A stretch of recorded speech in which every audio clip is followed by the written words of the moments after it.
First, Kasey Kahne earned some major cash. Now he's earned some major points. Hi, I'm Amber Wilson, and welcome to CBSSports.com's NASCAR Report.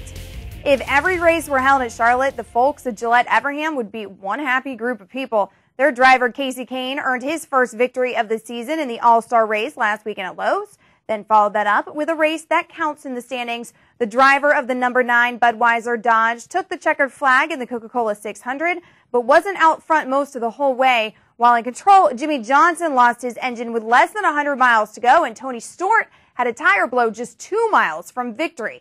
Kahne took advantage and is now in the top 12 after taking his first win since October 2006. By the way, that was also at Lowe's.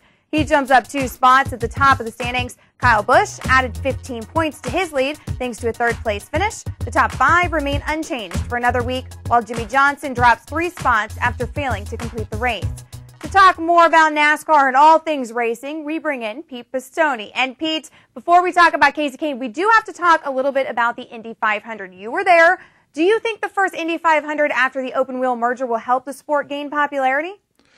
Well, I don't know if the race itself, Amber, is going to help them gain popularity because, in all honesty, it wasn't a great Indianapolis 500. There were way too many caution flags and not enough racing. Great to see Scott Dixon win. Great to see all the teams together at Indianapolis for the first time in more than a decade. But it's going to take a lot more to move on. It's a good starting point. Again, everyone's talking about the Danica Patrick, Ryan Briscoe deal on pit road. That seems to be the overriding story from the race. So in terms of helping it gain popularity, it's still the Indy 500. It's the biggest race in the world. Open wheel racing has a long way to go, but at least they're taking steps in the right direction. Okay, back to NASCAR, and Kasey Kahne has suddenly returned to the form of 2006 with back-to-back wins in Charlotte. What's been the spark for his recent resurgence? Well, I think one of the keys is, and Kasey said it after the win on Sunday night, is that he and Kenny Francis, his crew chief, are communicating better. They were not doing that last year when they got shut out.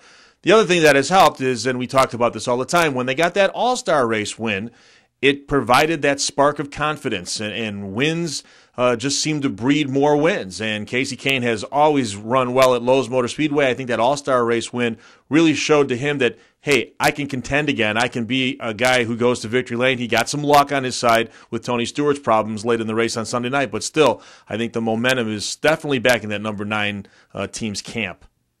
Okay, Pete, Kahne has slid into the 12th spot in the standings in the final chase cutoff point. There are still 14 races for drivers to make the chase. Do guys like Matt Kenseth and Juan Pablo Montoya still have time to get into the playoff picture? Yeah, well, they better hurry. You know, Montoya, Kenseth, anybody that's outside of the top 12 right now really can't afford to waste any more time. We've seen guys make a rush late, but boy, the longer you wait, the harder it is. And, you know, those 2 guys you point out there, Montoya and Kenseth, have really not shown me much of anything. Kenseth runs good at Dover, where the series is this week. I think he needs a good run there to help propel him. And Montoya, obviously, when we get to Infineon at the end of the month in June on the road course, maybe that'll help propel him up the point standings as well. All right, Dover's next, and it's always a tough place for the series to visit. Who has what it takes to win Sunday at the Monster Mile? Well, you know, the Monster Mile, it's a big concrete 1-mile track, and we ran the Sprint Cup, the new car there, 2 times last year, so there won't be any learning curve going in. So I think you can kind of take away the guys that ran well last year will probably run well this year. Carl Edwards is the guy that leaps at me right now, Amber. I think that he has that racetrack figured out, and I see the 99 car as the one to beat. But the other guy to put in the picture, Dale Earnhardt Jr., miraculous recovery in Charlotte. He likes Dover, Delaware.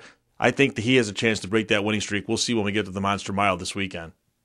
All right, Pete. We look forward to hearing from you this weekend from Dover. And don't you forget to come back next week when we take a look at Pocono. But for now, if you missed anything here today, stop, refresh, and rewatch. For Pete Pistone, I'm Amber Wilson.